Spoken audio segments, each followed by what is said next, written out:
नमस्कार। उनकी कलम मेरी आवाज़ में आप सभी का स्वागत है। आइए सुनते हैं कहानी खुचड़, जिसे लिखा है मुंशी प्रेमचंद जी ने। बाबू कुंदन लाल कचहरी से लौटे तो देखा कि उनकी पत्नी जी एक कुंजड़िन से कुछ साग भाजी ले रही हैं। कुंजड़िन पालक टके सेर कहती है, वह 1.5 पैसे दे रही है। इस पर कई मिनट तक विवाद होता रहा। आखिर कुंजड़िन 1.5 ही पैसे पर राजी हो गई। अब तराजू और बाट का प्रश्न छिड़ा। दोनों पल्ले बराबर न थे। एक में पसंगा था, बाट भी पूरे न उतरते थे। पड़ोसिन के घर से सेर आया। साग तुल जाने के बाद अब घाटे का प्रश्न उठा। पत्नी जी और मांगती थी। कुंजड़िन कहती थी, अब क्या सेर 2 सेर घाटे में ही ले लोगी बहू जी। खैर, आधा घंटे में वह सौदा पूरा हुआ और कुंजड़िन फिर कभी ना आने की धमकी देकर विदा हुई। कुंदन लाल खड़े खड़े यह तमाशा देखते रहे। कुंजड़िन के जाने के बाद पत्नी जी लोटे का पानी लाई तो आपने कहा, आज तो तुमने जरा सा साग लेने में पूरे आधा घंटे लगा दिए। इतनी देर में तो 1005 का सौदा हो जाता। जरा जरा से साग के लिए इतनी ठाए ठाए करने से तुम्हारा सिर भी नहीं दुखता। रामेश्वरी ने कुछ लज्जित होकर कहा, पैसे मुफ्त में तो नहीं आते। यह ठीक है, लेकिन समय का भी कुछ मूल्य है। इतनी देर में तुमने बड़ी मुश्किल से एक धेले की बचत की। कुंजड़िन ने भी दिल में कहा होगा कि कहाँ की गवारिन है, अब शायद भूल कर भी इधर ना आए। तो फिर मुझसे तो यह नहीं हो सकता कि पैसे की जगह धेले का सौदा लेकर बैठ जाऊं। इतनी देर में तो तुमने कम से कम 10 पन्ने पड़े होते। कल मेहरी से घंटों सिर मारा, परसों दूध वाले के साथ घंटों शास्त्रार्थ किया। जिंदगी क्या इन्हीं बातों में खर्च करने को दी गई है।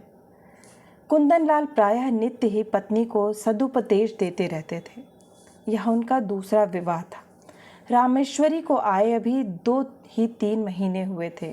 अब तक तो बड़ी ननद जी ऊपर से काम किया करती थी। रामेश्वरी की उनसे ना पटी। उसको मालूम होता था यह मेरा सर्वस्व ही लुटाए देती है। आखिर वह चली गई। तब से रामेश्वरी ही घर की स्वामिनी है। वह बहुत चाहती है कि पति को प्रसन्न रखे, उनके इशारों पर चलती है। एक बार जो बात सुन लेती है, गांठ बांध लेती है। पर रोज ही तो कोई ना कोई बात हो जाती है और कुंदन लाल को उसे उपदेश देने के अवसर मिल जाता है। एक दिन बिल्ली दूध पी गई। रामेश्वरी दूध गर्म करके लाई और स्वामी के सिराहने रखकर पान बना रही थी कि बिल्ली ने दूध पर अपना ईश्वर प्रदत्त अधिकार सिद्ध कर दिया। रामेश्वरी यह अपहरण स्वीकार न कर सकी। रूल लेकर बिल्ली को इतनी जोर से मारा कि वह 2-3 लुढ़कियां खा गई। कुंदन लाल लेटे लेटे अखबार पढ़ रहे थे। बोले, और जो मर जाती तो? रामेश्वरी ने ढिठाई के साथ कहा, तो मेरा दूध क्यों पी गई? उसे मारने से दूध मिल तो नहीं गया। जब कोई नुकसान कर देता है तो उस पर क्रोध आता ही है। ना आना चाहिए। पशु के साथ आदमी भी क्यों पशु हो जाए? आदमी और पशु में इसके सिवा और क्या अंतर है? कुंदन लाल कई मिनट तक दया, विवेक और शांति की शिक्षा देते रहे। यहाँ तक कि बेचारी रामेश्वरी मारे ग्लानि के रो पड़ी। इसी भांति एक दिन रामेश्वरी ने एक भिक्षुक को दुत्कार दिया तो बाबू साहब ने फिर उपदेश देना शुरू किया। बोले, तुमसे ना उठा जाता हो तो लाओ मैं दे आऊं। गरीब को यो ना दुत्कारना चाहिए। रामेश्वरी ने त्योरियां चढ़ाते हुए कहा, दिन भर तो तांता लगा रहता है, कोई कहाँ तक दौड़े? सारा देश भिखमंगों ही में भर गया है शायद। कुंदन लाल ने उपेक्षा के भाव से मुस्कुराकर कहा, उसी देश में तो तुम भी बसती हो। इतने भिखमंगे आ कहाँ से जाते हैं? ये सब काम क्यों नहीं करते? कोई आदमी इतना नीच नहीं होता जो काम मिलने पर भीख मांगे। हाँ, अपंग हो तो दूसरी बात है। अपंगों का भीख के सिवा और क्या सहारा हो सकता है? सरकार इनके लिए अनाथालय क्यों नहीं खुलवाती? जब स्वराज हो जाएगा तब शायद खुल जाए। अभी तो कोई आशा नहीं है, मगर स्वराज्य भी धर्म ही से आएगा। लाखों साधु सन्यासी पंडे पुजारी मुफ्त का माल उड़ाते हैं। क्या इतना धर्म काफी नहीं है? अगर इस धर्म में से स्वराज्य मिलता तो कब का मिल चुका होता। इसी धर्म का प्रसाद है कि हिंदू जाति अभी तक जीवित है, नहीं कब की रसातल पहुंच चुकी होती। रोम, यूनान, ईरान, सीरिया, किसी का अब निशान भी नहीं है। यह हिंदू जाति है जो अभी तक समय के क्रूर आघातों का सामना करती चली आ रही है। आप समझते होंगे हिंदू जाति जीवित है। मैं तो उसे उसी दिन से मरा हुआ समझती हूँ जिस दिन से वह अधीन हो गई। जीवन स्वाधीनता का नाम है, गुलामी तो मौत है। कुंदन लाल ने युवती को चकित नेत्रों से देखा। ऐसे विद्रोही विचार उसमें कहाँ से आ गए? देखने में तो वह बिल्कुल भोली थी। समझे कहीं सुना सुनाया ही लिया होगा। कठोर होकर बोले, क्या व्यर्थ का विवाद करती हो? लजाती तो नहीं, ऊपर से और बकबक करती हो। रामेश्वरी यह फटकार पाकर चुप हो गई। एक क्षण वहां खड़ी रही, फिर धीरे धीरे कमरे से चली गई। एक दिन कुंदन लाल ने कई मित्रों की दावत की। रामेश्वरी सवेरे से रसोई में घुसी तो शाम तक सिर न उठा सकी। उसे यह बेगार बुरी मालूम हो रही थी। अगर दोस्तों की दावत करनी थी तो खाना बनवाने का कोई प्रबंध क्यों नहीं किया? सारा बोझ उसी के सर क्यों डाल दिया? उससे एक बार पूछ तो लिया होता कि दावत करूं या ना करूं। होता तब भी यही जो अब हो रहा था। वह दावत के प्रस्ताव का बड़ी खुशी से अनुमोदन करती। तब वह समझती दावत मैं कर रही हूं। अब वह समझ रही है मुझसे बेगार ली जा रही है। खैर, भोजन तैयार हुआ। लोगों ने भोजन किया और चले गए, मगर मुंशी जी मुंह फुलाए बैठे हुए थे। रामेश्वरी ने कहा, तुम क्यों नहीं खा लेते? क्या अभी सवेरा है? बाबू साहब ने आंखें फाड़ कर कहा, क्या खा लूं? यह खाना है या बैलों की सानी?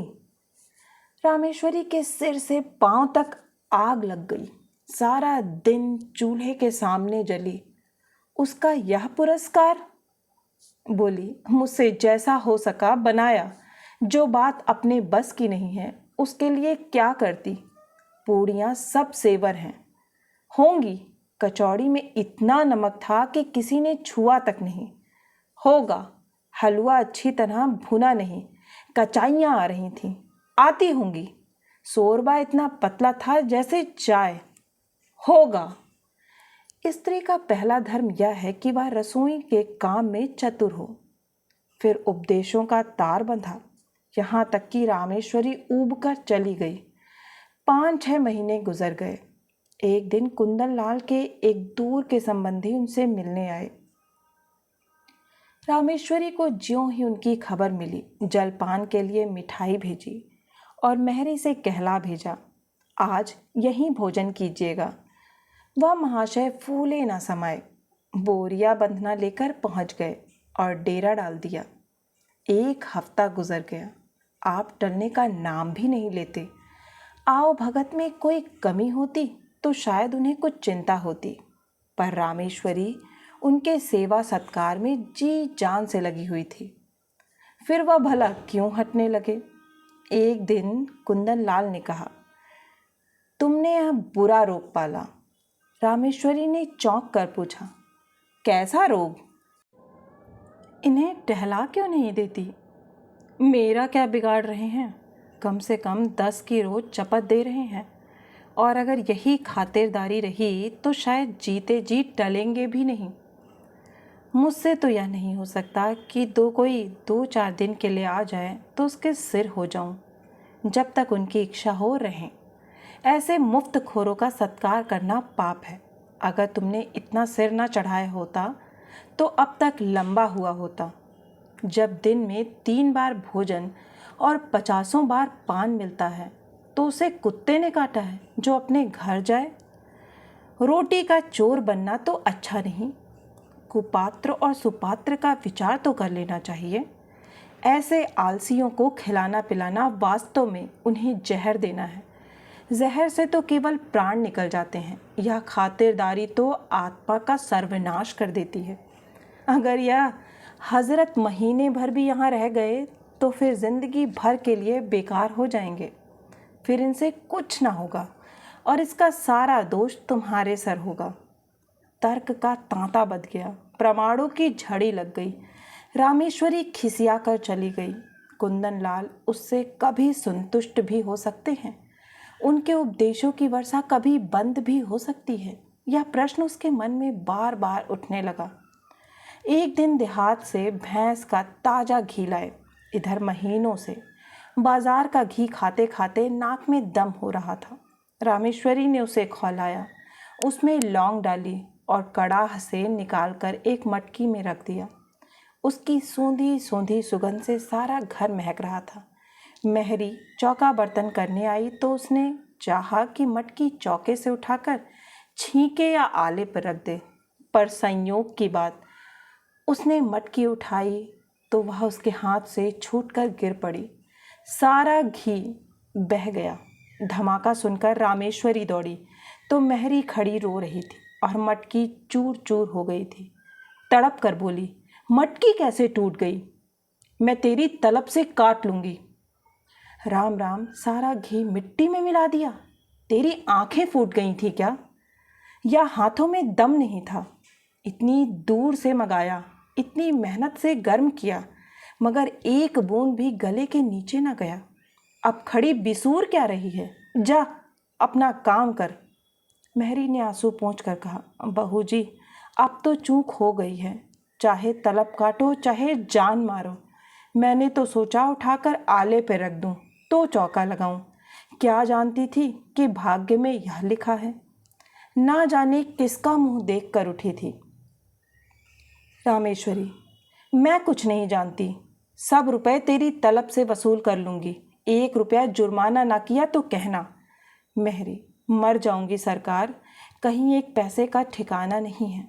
रामेश्वरी, मर जा या जी जा, मैं कुछ नहीं जानती। मेहरी ने 1 मिनट तक कुछ सोचा और बोली, अच्छा काट लीजिएगा सरकार, आपसे सब्र नहीं होता, मैं सब्र कर लूँगी। यही ना होगा, भूखों मर जाऊंगी। जी कर ही कौन सा सुख भोग रही हूँ कि मरने को डरूं। समझ लूँगी 1 महीना कोई काम नहीं किया, आदमी से बड़ा बड़ा नुकसान हो जाता है। यह तो घी ही था। रामेश्वरी को एक ही क्षण में मेहरी पर दया आ गई। बोली, तू भूखों मर जाएगी तो मेरा काम कौन करेगा? मेहरी, काम कराना होगा खिलाइएगा, ना काम कराना होगा भूखों मारिएगा। आज से आकर आप ही के द्वार पर सोया करूँगी। रामेश्वरी, सच कहती हूँ, आज तूने बड़ा नुकसान कर डाला। मेहरी, मैं तो आप ही पछता रही हूँ सरकार। रामेश्वरी, जा गोबर से चौका लीप दे, मटकी के टुकड़े दूर फेंक दे और बाजार से घी लेती आ।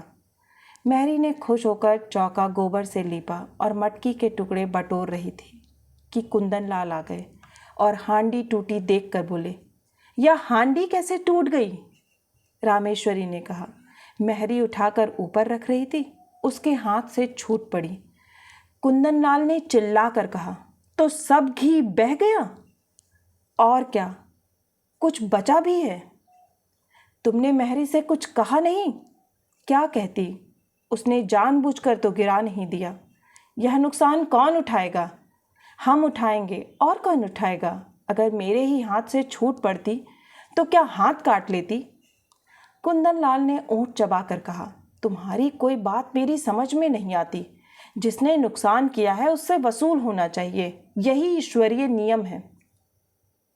आँख की जगह आँख, प्राण के बदले प्राण, यह ईसा मसीह जैसे दयालु पुरुष का कथन है। अगर दंड का विधान संसार से उठ जाए तो यहाँ रहे कौन? सारी पृथ्वी रक्त से लाल हो जाए, हत्यारे दिन दहाड़े लोगों का गला काटने लगे। दंड ही से समाज की मर्यादा कायम है। जिस दिन दंड ना रहेगा, संसार ना रहेगा। मनु आदि स्मृतिकार बेवकूफ़ नहीं थे कि दंड न्याय को इतना महत्व दे गए। और किसी विचार से नहीं तो मर्यादा की रक्षा के लिए दंड अवश्य देना चाहिए।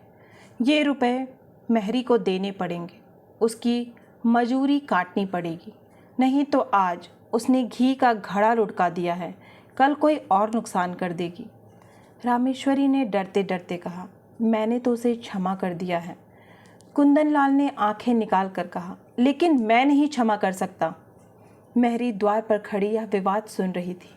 जब उसने देखा कि कुंदनलाल का क्रोध बढ़ता जाता है और मेरे कारण रामेश्वरी को घुड़कियां सुननी पड़ रही हैं, तो वह सामने जाकर बोली, बाबूजी, अब तो कसूर हो गया, अब सब रुपए मेरी तलब से काट लीजिए। रुपए नहीं हैं, नहीं तो अभी लाकर आपके हाथ पर रख देती। रामेश्वरी ने उसे घुड़क कर कहा, जा भाग जा यहाँ से, तू क्या करने आई, बड़ी रुपए वाली बनी है। कुंदनलाल ने पत्नी की ओर कठोर नेत्रों से देखकर कहा, तुम क्यों उसकी वकालत कर रही हो? यह मोटी सी बात है और इसे एक बच्चा भी समझता है कि जो नुकसान करता है उसे उसका दंड भोगना पड़ता है। मैं क्यों 5 रुपए का नुकसान उठाऊं बेवजह? क्यों नहीं इसने मटके को संभाल कर पकड़ा? क्यों इतनी जल्दबाजी की? क्यों तुम्हें बुलाकर मदद नहीं ली? यह साफ इसकी लापरवाही है। यह कहते हुए कुंदनलाल बाहर चले गए। रामेश्वरी इस अपमान से आहत हो उठी। डांटना ही था तो कमरे में बुलाकर एकांत में डांटते। मेहरी के सामने उसे रुई की तरह धुन डाला। उसकी समझ ही में ना आता था यह किस स्वभाव के आदमी है।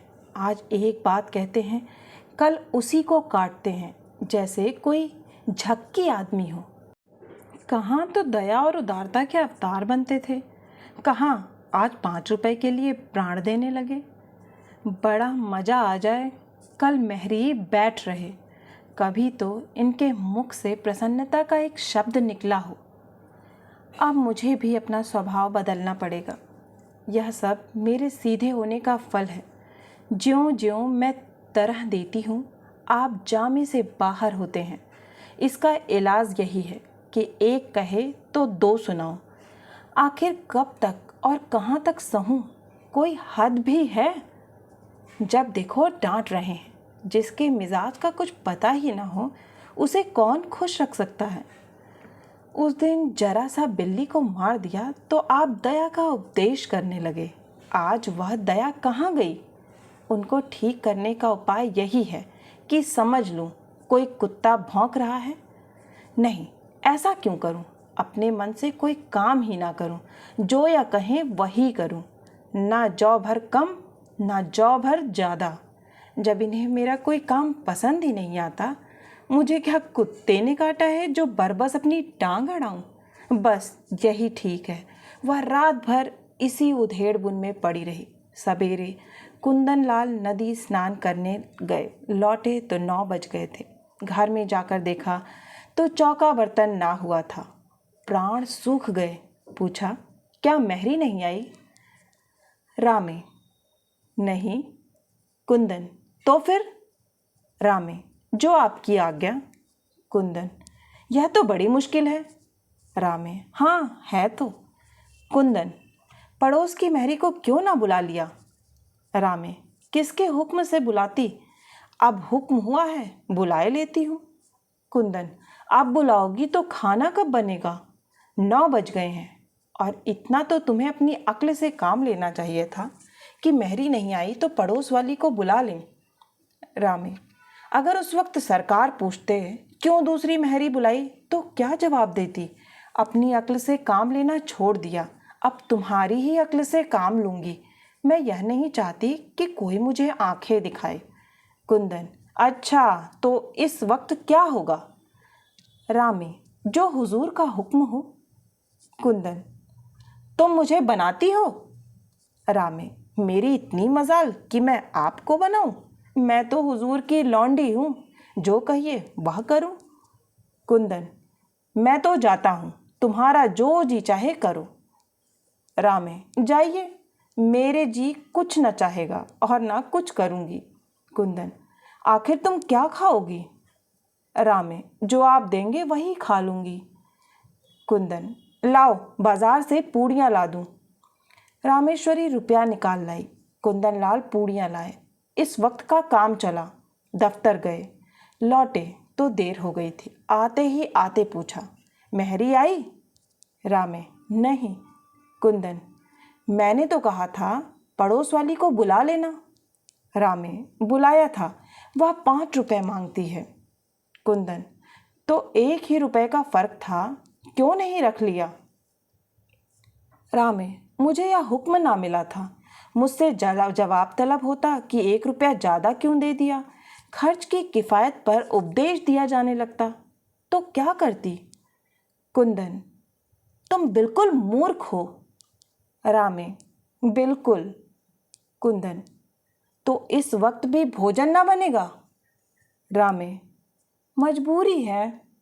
कुंदन लाल सिर थामकर चारपाई पर बैठ गए। यह तो नई विपत्ति गले पड़ी। पूड़ियाँ उन्हें रुचती ना थीं। जी में बहुत झुंझलाए। रामेश्वरी को 2-4 उल्टी सीधी सुनाई, लेकिन उसने मानो सुना ही नहीं। कुछ बस न चला तो मेहरी की तलाश में निकले। जिसके यहाँ गए मालूम हुआ मेहरी काम करने चली गई। आखिर एक कहार मिला, उसे बुला लाए। कहार ने 2 आने लिए और बर्तन धोकर चलता बना। रामेश्वरी ने कहा, भोजन क्या बनेगा? कुंदन, रोटी तरकारी बना लो, या इसमें कुछ आपत्ति है? रामे, तरकारी घर में नहीं है। कुंदन, दिन भर बैठी रही, तरकारी भी ना लेते बना? अब इतनी रात गए तरकारी कहाँ मिलेगी? रामे, मुझे तरकारी ले रखने का हुक्म ना मिला था। मैं पैसा धेला ज़्यादा दे देती तो? कुंदन लाल ने विवशता से दांत पीस कर कहा, आखिर तुम क्या चाहती हो? रामेश्वरी ने शांत भाव से जवाब दिया, कुछ नहीं, केवल अपमान नहीं चाहती। कुंदन, तुम्हारा अपमान कौन करता है? रामे, आप करते हैं। कुंदन, तो मैं घर के मामले में कुछ ना बोलूं? रामे, आप ना बोलेंगे तो कौन बोलेगा? मैं तो केवल हुक्म की ताबेदार हूँ। रात रोटी दाल पर कटी। दोनों आदमी लेटे। रामेश्वरी को तो तुरंत नींद आ गई। कुंदनलाल बड़ी देर तक करवटें बदलते रहे। अगर रामेश्वरी इस तरह सहयोग ना करेगी तो एक दिन भी काम न चलेगा। आज ही बड़ी मुश्किल से भोजन मिला, इसकी समझ ही उल्टी है। मैं तो समझता हूँ, यह समझती है डांट रहा हूँ। मुझसे बिना बोले रहा भी तो नहीं जाता, लेकिन अगर बोलने का यह नतीजा है तो फिर बोलना फिजूल है, नुकसान होगा बला से। यह तो ना होगा कि दफ्तर से आकर बाजार भागूं। मेहरी से रुपए वसूल करने की बात इसे बुरी लगी और थी भी बेजा। रुपए तो ना मिले, उल्टे मेहरी ने काम छोड़ दिया। रामेश्वरी को जगा कर बोले, कितना सोती हो तुम? रामे, मजूरों को अच्छी नींद आती है। कुंदन, चिढ़ाओ मत, मेहरी से रुपए ना वसूल करना। रामे, वह तो लिए खड़ी है शायद। कुंदन, उसे मालूम हो जाएगा तो काम करने आएगी। रामे, अच्छी बात है, कहला भेजूंगी। कुंदन, आज से मैं कान पकड़ता हूँ, तुम्हारे बीच में ना बोलूँगा। रामे, और जो मैं घर लुटा दूँ तो? कुंदन, लुटा दो चाहे मिटा दो, मगर रूठो मत। अगर तुम किसी बात में मेरी सलाह पूछोगी तो दे दूंगा, वरना मुंह न खोलूंगा। रामे, मैं अपमान नहीं सह सकती। कुंदन, इस भूल को क्षमा करो। रामे, सच्चे दिल से कहते हो ना? कुंदन, सच्चे दिल से। आशा है कि आपको यह कहानी बहुत ही पसंद आई होगी और बहुत कुछ सिखा कर गई होगी। अगर आपको कहानी पसंद आई तो एक लाइक करें, नीचे कमेंट बॉक्स में कमेंट करके बताएं, इससे मुझे बहुत प्रोत्साहन मिलता है। अगर आप इसी तरह की मनोरंजक कहानियाँ सुनना चाहते हैं तो इस चैनल से जुड़ना ना भूलें और चैनल को सब्सक्राइब करें। फिर मिलती हूँ एक नई कहानी या कविता के साथ। तब तक के लिए आप सभी का कहानी सुनने के लिए बहुत बहुत धन्यवाद।